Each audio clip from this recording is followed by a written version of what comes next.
Hi, and of course, welcome back to Off the Shelf. I'm your host, Miss Victoria, and of course, my co-host today again is going to be Avian.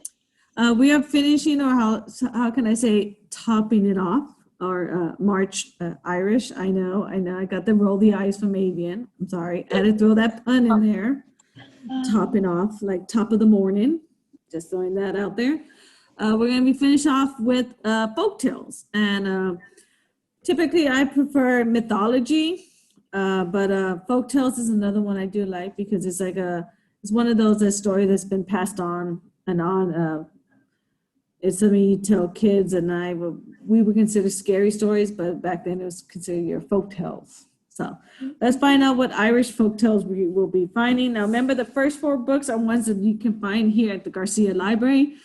And of course, you can there might be another copy on one of the other branches. By the way, you can place it on hold and pick it up in the branch or curbside. And we're going to go ahead and move on after that to our online digital resources that we do offer, Hoopla and Access 360. Okay, the first one is, of course, just a collection of Irish folk and fairy tales by Michael Scott. As you can tell there, you can see a leprechaun. You can see some fairies. But also sometimes depends on who you talk to. I want to say fairies are typically people say are the nice ones. I'm not most consider them the fae, which they are pretty similar, the fae and fairies. It's just, I'm not totally 100% on this. I don't know if you know anything, Avian, but to me, I'm thinking fairy, I think of the one at the bottom with the wings, and fae. I think they still have wings, but they're more of like the darker side. Yeah, they're definitely 2 different versions of like almost the same mythical creature. They're always like forest aligned or magic aligned. I don't know much about them. Yeah, this most people when they think of this, they're gonna think about fairies. But the fae some of them do have wings. Now, if you've seen, I think a show, actually, I just finished watching Carnival Row. They have wings, but they're considered the fae. Then they don't call themselves fairies. They call them the fae or critch, which is someone who's like a magical creature of some sort. And they consider ones that you would see that have like Pan for Greek mythology. The half horse, the bottom half, and the top half had little horns on their head. They're just called pucks. That's the name of them. So there are different variations on there when it comes to Irish, but I don't know. I know it says fairy tales, but I think typically they're called the fae over there. Second one I got is a children's one. It's Tim O'Toole and the Wee Folk. It's an Irish tale. And you can tell right there it says it's illustrated, it's told and illustrated by Gerald McDermott. And you will see wee folk, you understand if it's not quite obvious, Avian. Those are leprechauns, which are... Yep, they're the wee folk, the leprechauns. Yeah, the small folk that coexist with people. It's very interesting. Yeah. And I don't know if that is apparent, and I don't think I've actually read this. I've seen the cover, I don't think I've read it, but I don't know what the goose is for, if it's made out of silver. Like a gift. Yeah.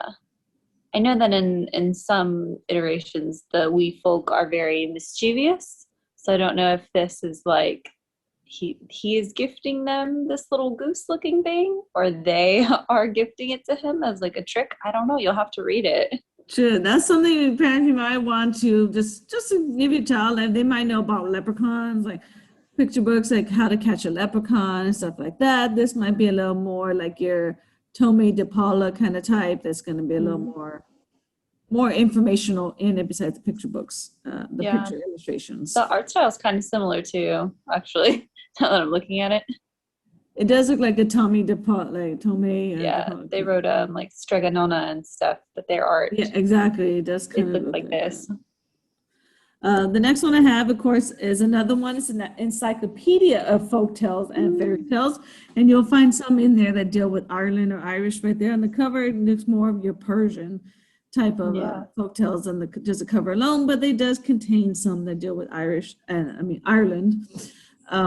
One thing also I forgot to mention when it comes to leprechauns is they are mischievous, like they say, and of course they like gold a lot. They like shiny objects, shiny things.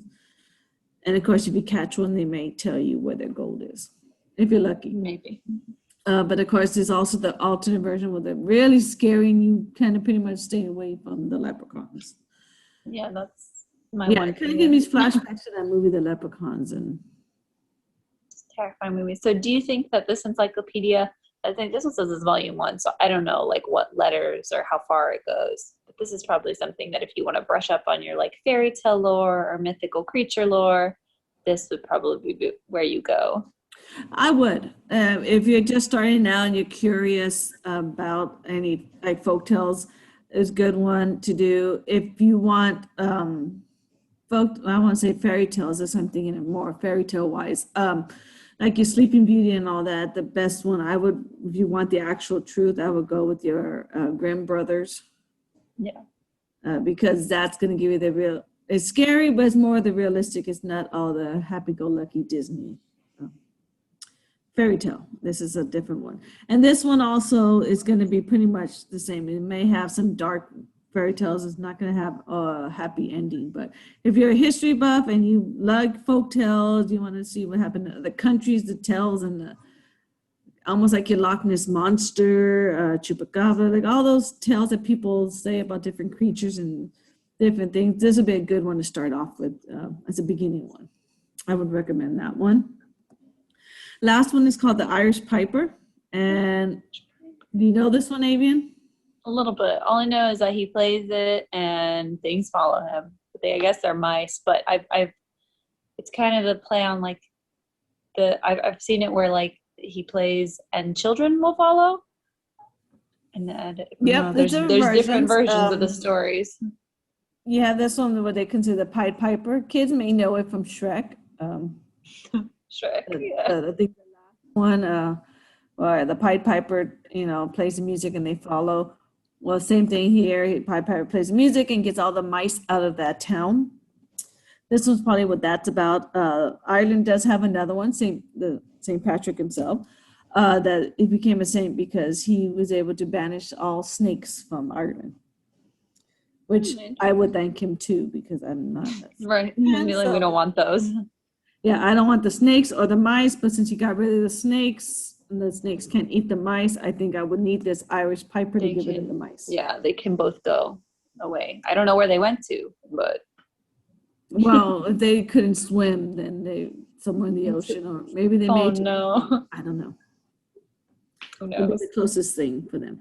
So those two, the second one and this last one are children's ones, so you can check those out and read to your child. Of course, the first one and the second one are your encyclopedia is kind of more informational on different type of Irish folk tales and fairy tales. First one I would say is primarily will be your Ireland ones because they are going to be focused on them. As the second one, the third one is pretty much like Avian mentioned, a good basic one to start off with because it will mention some folk tales from Ireland, but as well as others from around the world.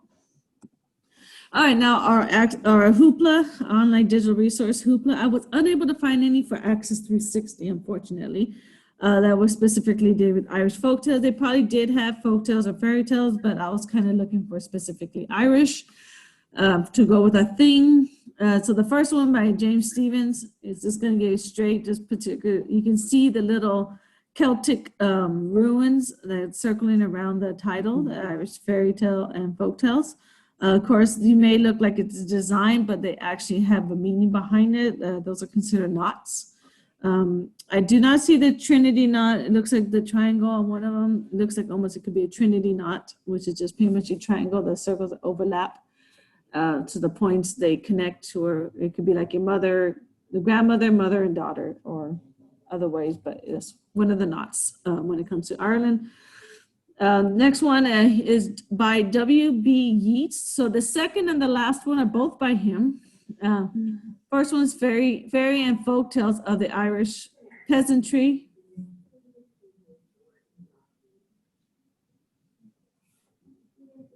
just reintroduce the second one. And all. So like I was saying, the second one, Fairy and Folktales of Irish Peasantry, as one of them he writes, you can see the little wee people brushing the little girl's hair. And of course, in the last one he also writes is your just pretty much Irish fairy and folktales, because you can see the fairies or fae on there. The third one is, of course, Irish folk and fairy tales, another one, but this time this one's edited by Gordon Jarvey. So you have three different authors that talk about Irish fairy and folktales. So these are great if you want to look into these to get more specifically dealing with Irish fairy and folktales. I suggest you pick these for you to look at because any other fairy tales might list other ones from different countries. At least these are specifically dealing with Ireland. Yeah, there's a lot of different fairy tales in the world. Like not just like the American ones or the basic ones that you hear about growing up. There are so many, and each country has their own. It may be the same as something from another country, but it could be like completely different lore. Like fairies, there's different types of fairies. Like they're not all nice and like cute. No, and that's the thing. A lot of time Americanized it as they're nice fairies, Tinkerbell, nice fairies, but if you look into Ireland, the fae, even fairies themselves, their versions of a fairy and fae are not all nice. They have a dark side to them. Example, Jim Henson, I think when he did Labyrinth, you see Jennifer Connelly's character is like, oh, it's a pretty fairy, and then the fairy bites her. Yeah. So they're not all nice. Yeah, like in Harry Potter, you've got the pixies. Like they're certainly not nice at all. So if you're interested, there are different variations of them. So it's always good to find a different side to what people see. Now, like I said, I wasn't able to find any for Access 360, but I just want to go ahead and remind y'all once again to visit Facebook and the YouTube channel Corpus Christi Public Libraries to view these videos that the branches are offering. If you want a breakdown of each one that we do, visit the website there highlighted, the cctexas.com/library. You can click on virtual programming and you can actually see the videos there, and it'll send you directly to YouTube. And of course, if you're looking for online books, you can go to that website, use New Book Alert, Author Check, and Book Newsletter. You can also call us, use an automated number there. And that way you can get a hold of us like Avian or myself, and we can suggest some for you to help you out there. And you can either put them on hold, pick them on curbside, or we might just direct you to the online resources, Access 360 and Hoopla, and you can just download it to your device. And of course, the online programming is the big old URL that you can actually type out, or like I said, just go to cctexas.com/library and click virtual programs, and you don't have to type that whole address. As always, thank you for watching. We are going to be moving on to April. We may do one dealing with, of course, specific covers, whether it's a green cover or blue cover. Being April, we might go with pink covers or purple. Get some like spring colors there. Yeah. Maybe books that have a duck or a chick on it. Dealing with Easter. That'd be cute. You never know. We'll surprise you all as always. Thank you for watching, and we will see you next time, which you will be surprised on what the topic will be, because I'm going to leave it blank for right now instead of telling you. So I'm going to leave you all in suspense, so you're going to have to wait till next time. Bye. Bye, everybody.